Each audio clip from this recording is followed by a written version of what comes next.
Billionaire Richard Whittaker sat in first-class seat 2A of the transatlantic flight, his face red with exhaustion and embarrassment as his 6-month-old baby, Emma, screamed at the top of her lungs. For 3 straight hours, every passenger on the plane had been subjected to the relentless crying that no amount of money, influence, or desperation seemed able to stop. Richard had tried everything. He'd walked the aisles bouncing Emma, offered her bottles, changed her diaper multiple times, and even played classical music on his noise-canceling headphones pressed against her tiny ears. Nothing worked. The other first-class passengers were shooting him increasingly hostile looks. Flight attendants had offered suggestions that failed miserably. Even the pilot had made a subtle announcement about ensuring all passengers have a comfortable journey, which Richard knew was directed at him. That's when something unthinkable happened. A 16-year-old boy from the economy section walked up to Richard's seat, his clothes worn but clean, his backpack patched with duct tape.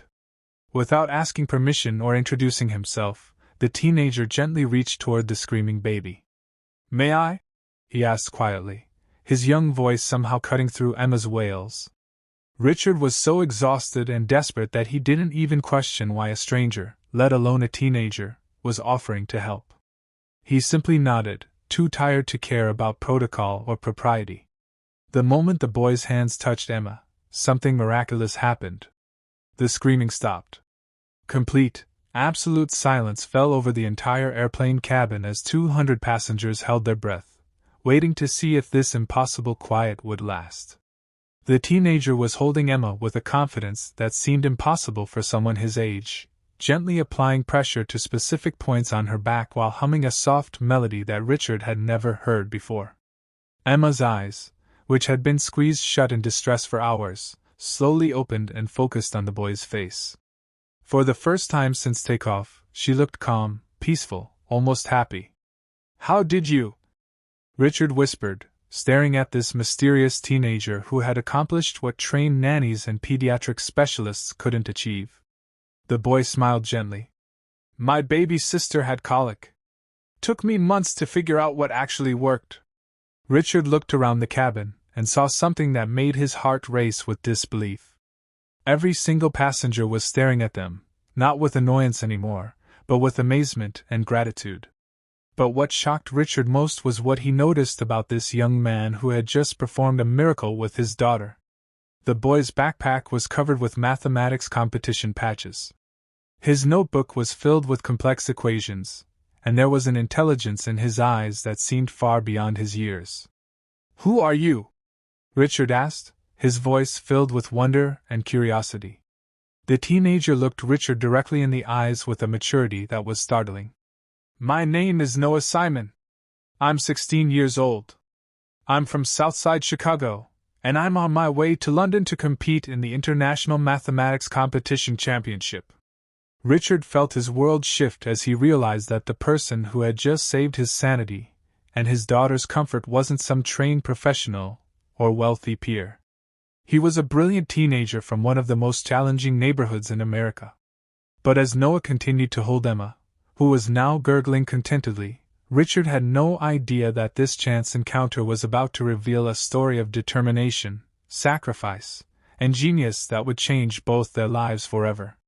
Intriguing, faster pace, and neither of them knew that what happened next would challenge everything Richard thought he knew about worth, intelligence, and what it truly means to help someone in need.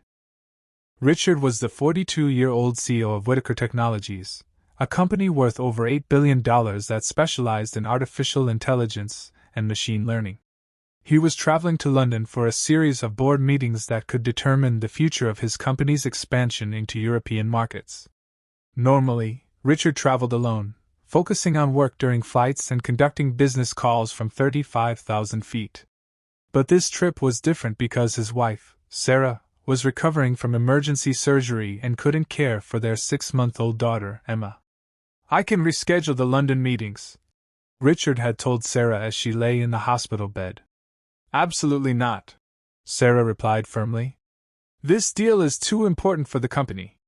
Take Emma with you. How hard can it be to manage a baby for a 5-day business trip?" Richard had hired the best nanny agency in the city to find someone who could travel with them. But the nanny had called in sick at the last minute with food poisoning. With no time to find a replacement, Richard found himself boarding a plane to London with a 6-month-old baby, no childcare experience, and a packed schedule of crucial business meetings. For the first hour of the flight, Emma had been perfect. She slept peacefully in her first-class bassinet while Richard reviewed contracts and financial projections. He began to think that his wife had been right. How hard could it be? Then Emma woke up screaming, and Richard's confidence evaporated completely. He tried feeding her the bottle that Sarah had prepared. But Emma rejected it violently, pushing it away with her tiny hands and crying even harder. He tried changing her diaper in the airplane bathroom, a claustrophobic experience that left him sweating and flustered, but Emma continued screaming. He tried walking the aisles, bouncing her gently as he'd seen Sarah do, but Emma's cries only got louder and more desperate. The flight attendants offered suggestions with professional smiles that couldn't hide their growing concern about the disruption to other passengers. "Sometimes babies just need to cry it out," one attendant suggested diplomatically. "Have you tried playing some white noise?" another offered, bringing Richard a small speaker with ocean sounds. Nothing worked. Emma screamed with an intensity that seemed impossible for such a small human being. As the hours passed, Richard became increasingly aware of the hostile atmosphere developing around him in the first-class cabin. In seat 1A, elderly businessman Harold Morrison was making increasingly loud sighs and checking his watch dramatically every few minutes. "This is exactly why children shouldn't be allowed in first class," Morrison muttered to his wife loud enough for Richard to hear. In seat 3B, prominent socialite Victoria Sterling was typing aggressively on her phone, probably complaining to friends about the inconsiderate parents who were ruining her flight. "Some people have no consideration for others," she said to her assistant. "If you can't control your child, you shouldn't bring them on a plane." Richard felt his face burning with embarrassment and anger. These were people from his own social circle, wealthy, influential individuals who should understand that sometimes circumstances beyond your control create difficult situations. But their judgment felt particularly harsh because Richard was struggling with something he had always assumed came naturally to parents. He was a brilliant businessman who could manage billion-dollar deals and lead teams of hundreds of employees. Yet, he couldn't figure out how to comfort his own 6-month-old daughter. The most painful part was watching Emma's distress and feeling completely helpless to fix it. Every wail seemed to be expressing not just physical discomfort, but a deeper need that Richard didn't understand how to meet. As the flight progressed, Richard began to panic about more than just the immediate situation. He had 5 days of crucial business meetings in London, and he couldn't bring a screaming baby into boardrooms filled with potential investors and partners. His entire European expansion deal could collapse if he couldn't figure out how to care for Emma properly.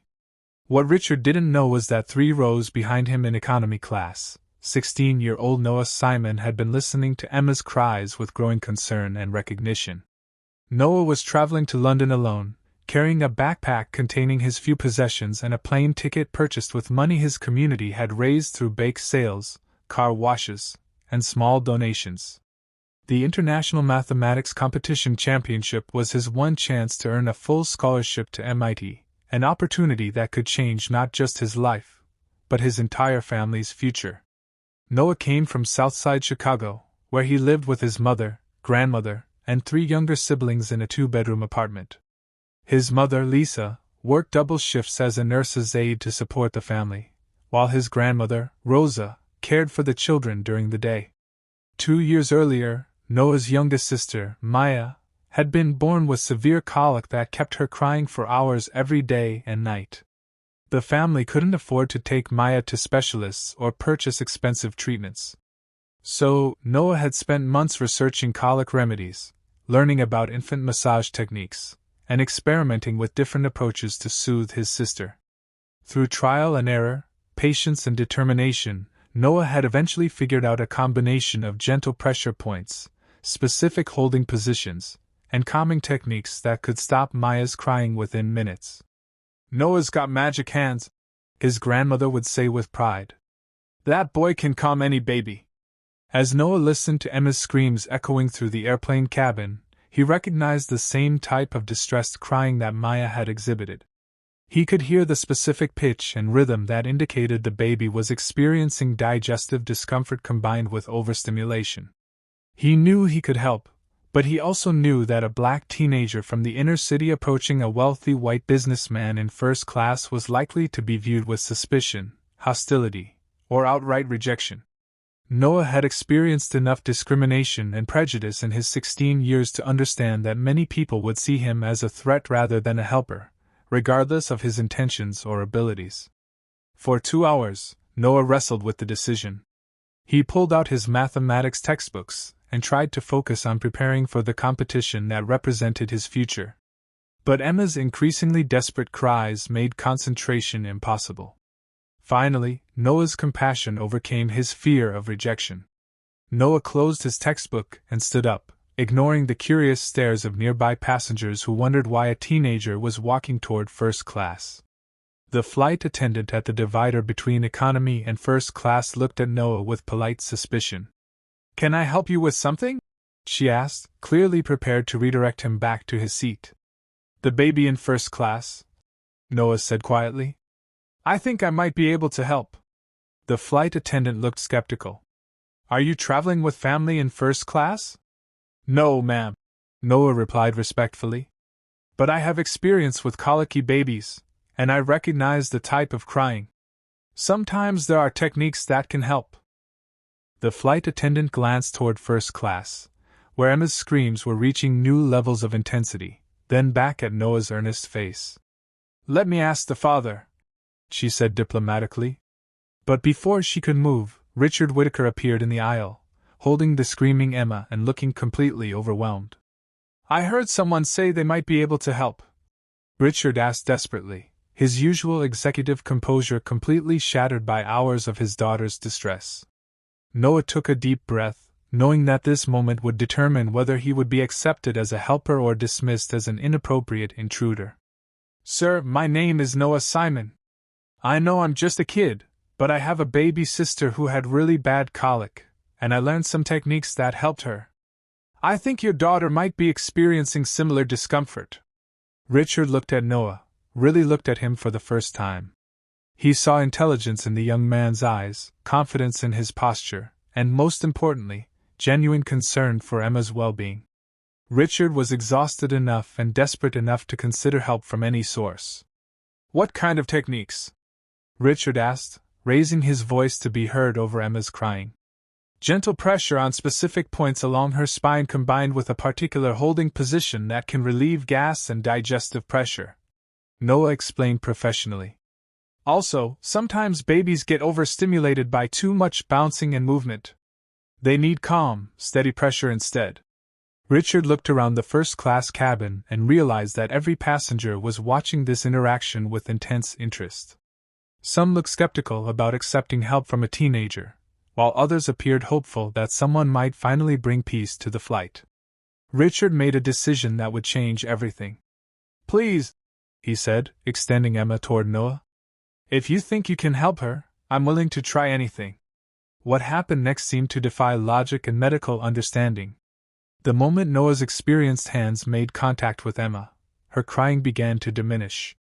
Noah held her in a specific position that Richard had never seen before, supporting her head and neck with one hand while applying gentle rhythmic pressure along her spine with the other. "Babies with colic often have trapped gas and digestive discomfort," Noah explained quietly as he worked. "This position helps release the pressure while the back massage stimulates their digestive system." Emma's screaming reduced to whimpering, then to soft hiccups, then to complete silence. The entire first-class cabin watched in amazement as Noah began humming a soft melodic tune that seemed to hypnotize the baby. Emma's eyes, which had been squeezed shut in distress, slowly opened and focused on Noah's face. "Where did you learn that song?" Richard asked, mesmerized by the transformation in his daughter. "My grandmother taught it to me," Noah replied, continuing the gentle back massage. "She said it was a lullaby her mother sang to her when she was a baby. Sometimes old songs carry a special kind of comfort." Richard watched as Emma began to relax completely in Noah's arms. Her tiny fists, which had been clenched in distress, slowly uncurled. Her breathing became deep and regular. For the first time in hours, she looked peaceful. The businessman in seat 1A, who had been complaining loudly about the disruption, now watched Noah with obvious admiration. "Remarkable," Harold Morrison said to his wife. "Absolutely remarkable." Victoria Sterling put down her phone and stared at Noah with a mixture of surprise and respect. "I've never seen anything like that," she whispered to her assistant. The flight attendants gathered nearby, amazed by the sudden transformation in the cabin's atmosphere. "How long will she stay calm?" Richard asked Noah. "Hopefully, if she's experiencing what I think she is, she should sleep peacefully for the rest of the flight," Noah replied confidently. "The pressure on her digestive system has been relieved, and she's no longer overstimulated." True to Noah's prediction, Emma's eyes began to flutter closed as she settled into peaceful sleep. As Noah gently transferred the sleeping Emma back to Richard's arms, maintaining the same supportive position, Richard found himself studying this remarkable teenager with new eyes. "Noah, you said you're traveling to London for a mathematics competition?" Richard asked quietly, not wanting to wake Emma. "Yes, sir. The International Mathematics Competition Championship. It's a global competition for high school students, and the top finishers receive full scholarships to universities like MIT, Stanford, and Cambridge." Richard was impressed. "That's incredibly competitive. You must be exceptionally gifted in mathematics." Noah shrugged modestly. "I love solving problems, whether they're mathematical equations or figuring out how to help a crying baby. To me, they're both puzzles that need the right approach."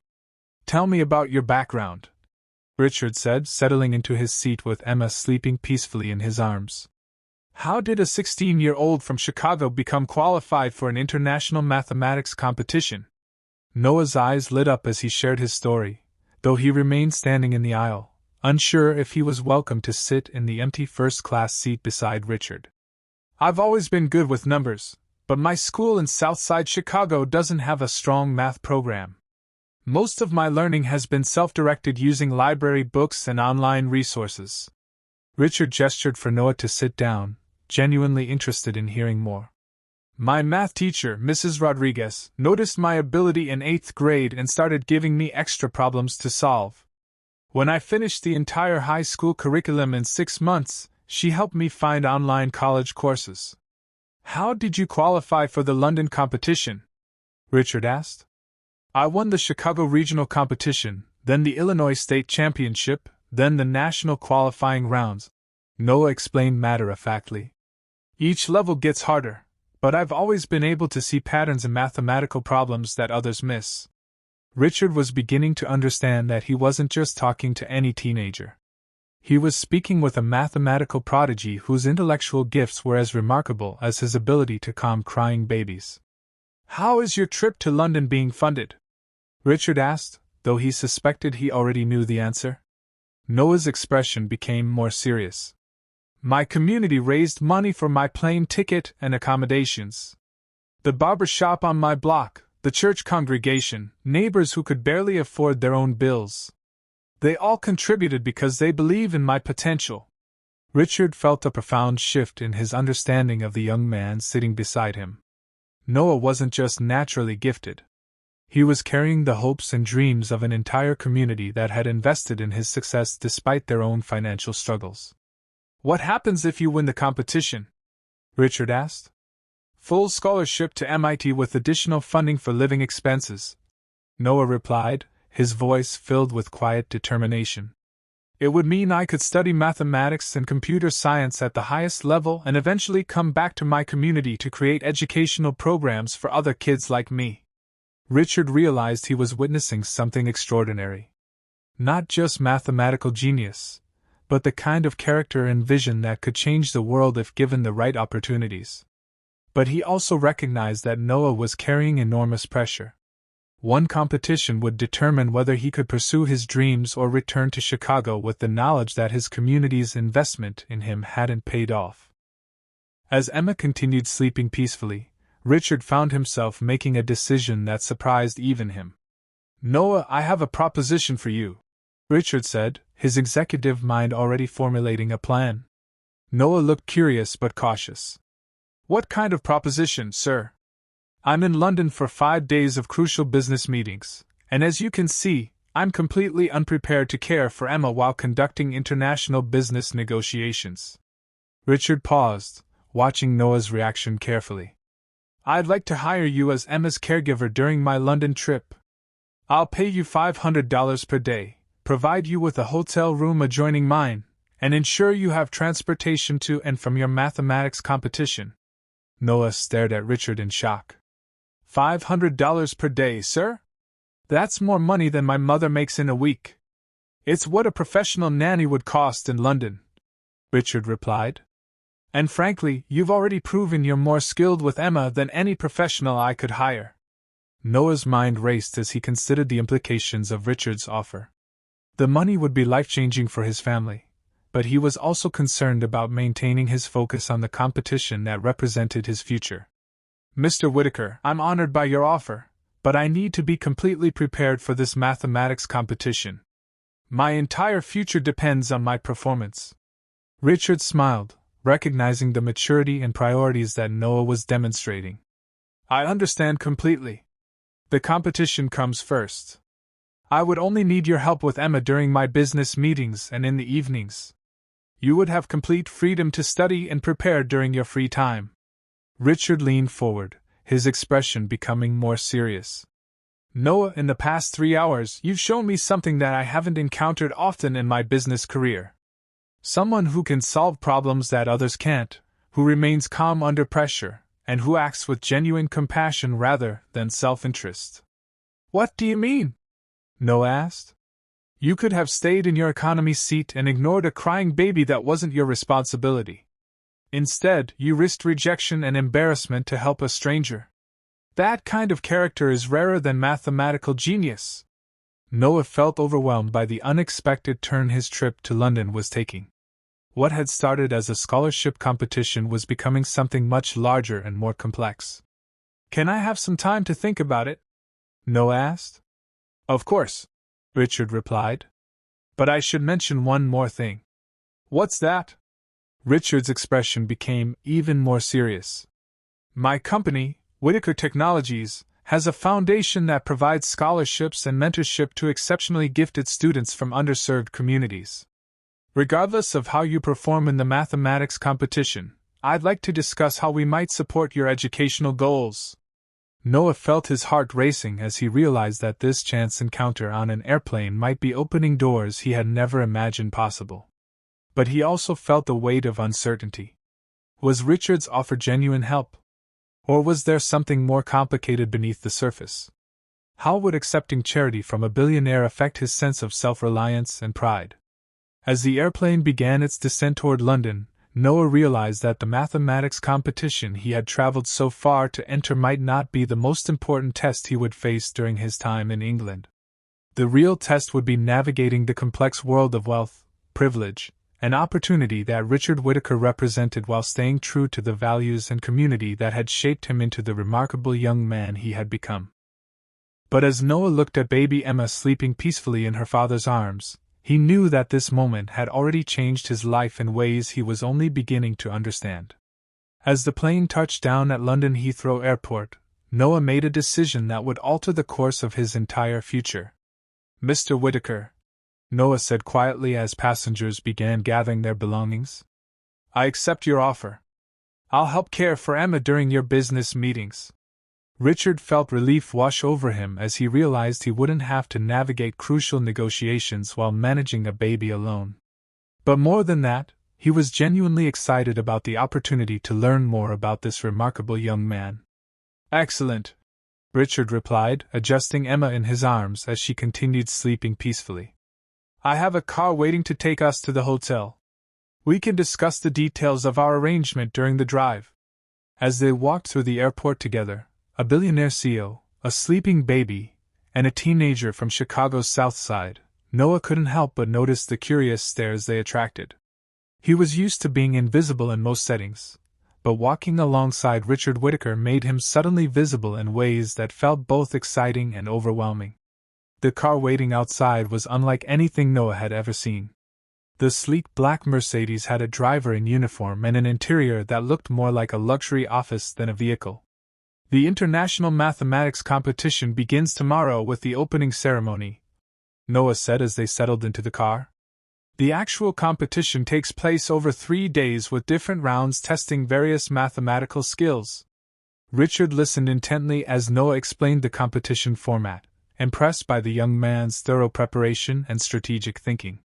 "What are your strongest areas?" Richard asked. "Number theory and combinatorial mathematics," Noah replied confidently. "I also excel at problem solving under time pressure, which is crucial for this type of competition." As they drove through London's busy streets, Richard found himself studying Noah with growing respect. This wasn't just a mathematically gifted teenager. This was a young man with exceptional analytical skills, emotional intelligence, and the kind of determination that Richard recognized from his own rise in the business world. When they arrived at the 5-star Langham Hotel in central London, Noah felt like he had stepped into a different universe. The hotel lobby was more elegant than any building Noah had ever entered, with marble floors, crystal chandeliers, and furniture that probably cost more than his family's annual rent. "Mr. Whittaker, welcome back," the hotel manager said warmly, approaching them with professional enthusiasm. "Your usual suite is ready, and we've prepared the adjoining room as requested." As they rode the elevator to the top floor, Noah tried to process the reality of his situation. Less than 12 hours ago, he had been sitting in economy class, worried about affording meals during his London stay. Now, he was staying in a luxury hotel suite as the guest of one of America's most successful businessmen. Richard's suite was larger than Noah's family's entire apartment, with floor-to-ceiling windows offering spectacular views of London, a full kitchen, a dining area, and multiple bedrooms. "Your room is through that door," Richard said, gesturing toward an adjoining suite. "You'll have complete privacy, your own bathroom, and 24-hour room service." Noah opened the door to his room and felt overwhelmed by its elegance and size. The bed was larger than any he had ever seen. The bathroom had a marble bathtub and gold fixtures, and the window offered a stunning view of Hyde Park. "Mr. Whittaker, this is incredible, but I have to ask, why are you being so generous? You barely know me." Richard was preparing a bottle for Emma, who was beginning to stir from her long nap. "Noah, in my business career, I've learned to recognize exceptional people quickly. What you did on that airplane wasn't just about baby care. It demonstrated problem-solving skills, emotional intelligence, and the courage to act when others wouldn't." Richard paused, testing the temperature of Emma's bottle on his wrist. "But more than that, you remind me of myself at your age. I also came from a background where opportunities were scarce, and I had to work harder than others to prove my worth." Noah felt surprised by this revelation. "You didn't grow up wealthy?" Richard smiled as Emma accepted her bottle eagerly. "My father was a factory worker in Detroit, and my mother cleaned offices to make ends meet. I earned a scholarship to study business at the University of Michigan, and I built my company from nothing." This information changed Noah's entire perception of Richard. He had assumed that all billionaires were born into privilege. But here was proof that exceptional success could come from humble beginnings. "The difference," Richard continued, "is that I had mentors along the way who believed in my potential and opened doors that I couldn't have opened myself. I want to be that kind of mentor for you." The next morning, Noah woke up in the luxury hotel room, feeling both excited and nervous about the competition that would determine his future. Richard had already arranged for breakfast to be delivered to both their rooms, along with a schedule showing his business meetings and Emma's care needs. "I have meetings from 10 a.m. until 4 p.m. today," Richard explained as they shared breakfast. "Emma typically naps from 1 to 3, so you'll have 2 hours of complete freedom to focus on your competition." Noah appreciated Richard's understanding of his priorities, but he was also discovering that caring for Emma felt natural and enjoyable rather than burdensome. The opening ceremony for the International Mathematics Competition was held at the Royal Institution in London, a historic building where some of the world's greatest scientific discoveries had been announced. Noah walked into the auditorium and felt his heart racing as he saw hundreds of teenage mathematical prodigies from around the world. These were the smartest young minds from 60 different countries, each representing the pinnacle of mathematical achievement in their region. Welcome to the 47th Annual International Mathematics Competition Championship, announced Dr. Margaret Thompson, the competition director. You represent the future of mathematical research and innovation. Over the next 3 days, you'll face challenges designed to test not just your computational skills, but your creativity, logic, and ability to solve problems that have no obvious solutions. Noah looked around the auditorium and felt both intimidated and exhilarated. Some competitors wore expensive suits and carried luxury calculators, clearly representing well-funded private schools and wealthy families. Others, like Noah, wore simple clothes and carried basic supplies, representing communities that had sacrificed to send them here. But Noah had learned something important during his airplane encounter with Richard.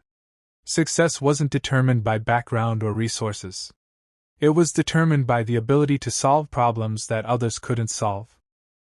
The first round of the competition consisted of individual problem solving, with each participant working alone to solve increasingly complex mathematical puzzles. Noah opened his test booklet and felt his confidence surge as he read the first problem. It involved number theory, one of his strongest areas, and he could immediately see patterns that suggested multiple solution approaches.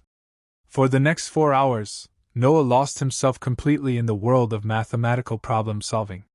Each question presented a unique challenge that required him to combine different mathematical concepts in creative ways.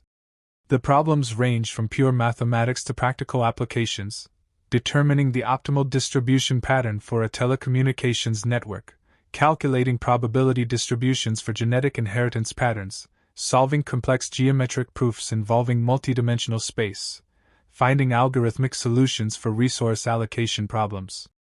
Noah worked steadily and methodically, using techniques his grandmother had taught him about staying calm under pressure combined with the analytical skills he had developed through years of self-directed study. When time was called, Noah felt cautiously optimistic about his performance, but he knew that the competition would only get more difficult over the next 2 days. After the first round of competition, Noah returned to the hotel to find Richard concluding a video conference call with investors in Tokyo. "How did it go?" Richard asked immediately, his genuine concern evident in his voice. "I think I did well on the first round," Noah replied. "But there are some incredibly talented competitors here. The level of mathematical sophistication is higher than anything I've encountered before." Richard could hear the slight uncertainty in Noah's voice and recognized the self-doubt that often affects high achievers when they encounter new levels of competition. "Noah, can I tell you something I learned during my first major business presentation?" Noah nodded, curious about Richard's perspective. "I was presenting to a room full of venture capitalists who had decades more experience than I did, and I started to doubt whether I belonged there. But then I realized that they had invited me to that meeting because I had something valuable to offer, a perspective and set of skills that they couldn't find elsewhere." Richard adjusted Emma in her high chair as she played with colorful blocks. "You weren't selected for this competition randomly. You earned your place here through exceptional mathematical ability. Trust in the skills that got you here." Noah felt his confidence returning as he absorbed Richard's advice. He had spent so much time focusing on his competitors' advantages that he had forgotten his own unique strengths. "No," Richard continued with a smile. "I believe I hired someone to help me with Emma this afternoon. I have a crucial meeting with potential partners for our European expansion." For the next 3 hours, Noah discovered that caring for Emma was both relaxing and energizing. Her curiosity about the world around her reminded him of his own fascination with discovering new patterns and solutions. Noah taught Emma simple mathematical concepts using her toys, counting blocks, sorting shapes by color and size, and creating patterns with her stuffed animals. "Look, Emma," Noah said, arranging her blocks in sequences. If we have 2 red blocks, then 4 blue blocks, then 6 yellow blocks, what comes next? Emma clapped her hands and reached for the green blocks, somehow understanding the pattern, even at 6 months old. Noah realized that teaching mathematical concepts to a baby was helping him think about fundamental principles in new ways, preparation that would be valuable for the advanced rounds of the competition. The second day of competition involved team problem solving, where groups of 4 participants had to collaborate on complex mathematical challenges that required multiple perspectives and approaches. Noah was assigned to a team with competitors from Japan, Germany, and Brazil. Initially, he felt nervous about working with students who had clearly received more formal mathematical training than he had. But as they began working on their first challenge, designing an algorithmic solution for optimizing traffic flow in major cities, Noah discovered that his unique background actually provided advantages. In Chicago, I've observed traffic patterns firsthand, Noah contributed to the team discussion. The mathematical models need to account for real-world variables like human behavior, weather conditions, and emergency situations. Kenji from Japan, who had been working on purely theoretical approaches, looked at Noah with new respect. That's an excellent point. Our mathematical solution needs to be practically applicable. As the day progressed, Noah found himself naturally taking on a leadership role within his team. His ability to bridge theoretical mathematics with practical problem-solving impressed his teammates, and helped them develop more comprehensive solutions. Noah, your approach to this problem is brilliant, said Maria from Brazil. You're seeing connections that the rest of us missed. By the end of the second day, Noah's team had scored in the top 3 for their collaborative solutions, and Noah had earned recognition from competition judges for his innovative thinking. But more importantly, Noah had gained confidence in his ability to compete at the highest levels of mathematical achievement, while staying true to his own unique problem-solving style. That evening, as Noah recounted his competition experiences while helping Emma with her dinner, Richard found himself reconsidering his initial assessment of the young man's potential. Richard had originally seen Noah as a mathematically gifted teenager who deserved educational support.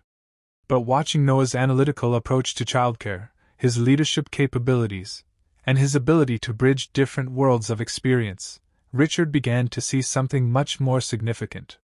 Noah, I want to discuss something important with you, Richard said after Emma had been put to bed. What's that, Mr. Whitaker? Regardless of how you perform in tomorrow's final round, I want to offer you a position in my company after you complete your education. Noah looked surprised. What kind of position? I'm thinking about creating a new division focused on applying artificial intelligence and mathematical modeling to social problems, issues like educational inequality, healthcare accessibility, and economic development in underserved communities. Richard's excitement was evident as he outlined his vision. You have something that most brilliant mathematicians lack. You understand both the theoretical aspects of problem solving and the real-world challenges faced by people who need solutions. That combination is incredibly rare and valuable. Noah felt overwhelmed by the scope of what Richard was proposing. Mr. Whitaker, that sounds amazing, but I'm still just 16 years old. I have so much to learn before I could contribute to something that important. Exactly, Richard replied. Which is why I want to support your education and development over the next several years. The Whitaker Foundation will cover all your educational expenses, undergraduate, graduate, whatever level of study you want to pursue, in exchange for your commitment to eventually applying your skills to benefit communities like the one you came from. Noah realized that Richard was offering him something much more significant than just financial support. He was offering a partnership that could allow Noah to achieve his dreams while staying connected to his values and community. The third and final day of the International Mathematics Competition featured individual presentations, where each participant had to solve a complex open-ended mathematical problem and present their solution to a panel of judges. Noah's assigned problem involved developing a mathematical model for predicting and preventing the spread of infectious diseases in densely populated urban areas, a challenge that required him to combine epidemiology, statistics, network theory, and public health policy. As Noah worked on his solution, he drew upon every aspect of his background and experience. He thought about the crowded conditions in his Chicago neighborhood, the healthcare challenges his family had faced, and the mathematical principles he had learned through years of self-directed study. Noah's presentation lasted 20 minutes and covered mathematical concepts that would challenge graduate students. But he delivered it with the confidence and clarity of someone who truly understood both the theoretical and practical implications of his work. "Mr. Simon," said Dr. Elizabeth Chin, one of the competition judges, "your solution demonstrates not only advanced mathematical thinking but also a sophisticated understanding of real-world applications. Can you tell us how you developed this approach?" "Ma'am, I grew up in a community where healthcare access is limited and population density creates unique challenges," Noah replied. "I approached this problem by thinking about how mathematical models could actually help people in situations like those I've witnessed firsthand." The judges exchanged impressed looks as they realized that Noah's background had provided him with insights that purely academic training couldn't replicate. When Noah finished his presentation, he felt confident that he had performed at his highest level, regardless of the competition outcome. That evening at the competition's closing ceremony, Noah sat with hundreds of other competitors as the results were announced. In third place, representing Germany, Klaus Müller. In second place, representing South Korea, Park Min-jun. Noah felt his heart pounding as he realized that his name could be called next or might not be called at all. And the winner of this year's International Mathematics Competition Championship, representing the United States, Noah Simon from Chicago, Illinois. The auditorium erupted in applause as Noah walked to the stage in a daze, hardly believing that his dream had become reality. Dr. Thompson handed him the championship trophy and a certificate guaranteeing him a full scholarship to MIT, including living expenses and research opportunities. "Noah, your work over these 3 days has been exceptional," Dr. Thompson announced to the audience. "But what impressed our judges most was your ability to apply advanced mathematical concepts to solve real-world problems that affect people's daily lives." As Noah stood on the stage holding his trophy, he looked out into the audience and saw Richard Whittaker applauding enthusiastically while holding Emma, who was clapping her tiny hands as if she understood the significance of the moment. Later that evening in Richard's hotel suite, Noah and Richard celebrated with a quiet dinner while Emma played with her toys nearby. "Noah, I have to tell you that watching your journey over these past 4 days has been one of the most inspiring experiences of my life," Richard said, raising his glass of sparkling cider in a toast. "Mr. Whittaker, I can't even begin to thank you for everything you've done for me," Noah replied. "The competition was just the beginning. The real opportunity is what you've offered me for the future." Richard smiled as he watched Emma reach toward Noah, clearly having formed an attachment to the young man who had brought her so much comfort. "Noah, I think we both discovered something important during this trip. You found out that your abilities can take you anywhere in the world. And I learned that mentorship isn't just about providing opportunities. It's about recognizing potential that already exists and helping it flourish." Noah picked up Emma, who gurgled happily and grabbed his finger with her tiny hand. "You know what's funny?" Noah said, looking down at Emma. "This all started because I helped calm a crying baby on an airplane. I never could have predicted that such a simple act of kindness would lead to all of this." Richard nodded thoughtfully. "That's the thing about life. You never know when doing the right thing will open doors you never imagined existed."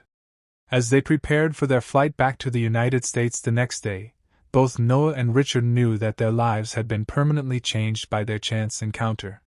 Noah had won more than a mathematics competition. He had discovered a mentor, a future career path, and proof that his dreams could become reality through hard work and determination. Richard had found more than a capable caregiver for Emma. He had discovered a brilliant young partner who could help him build a legacy of using business success to solve important social problems. But most importantly, both of them had learned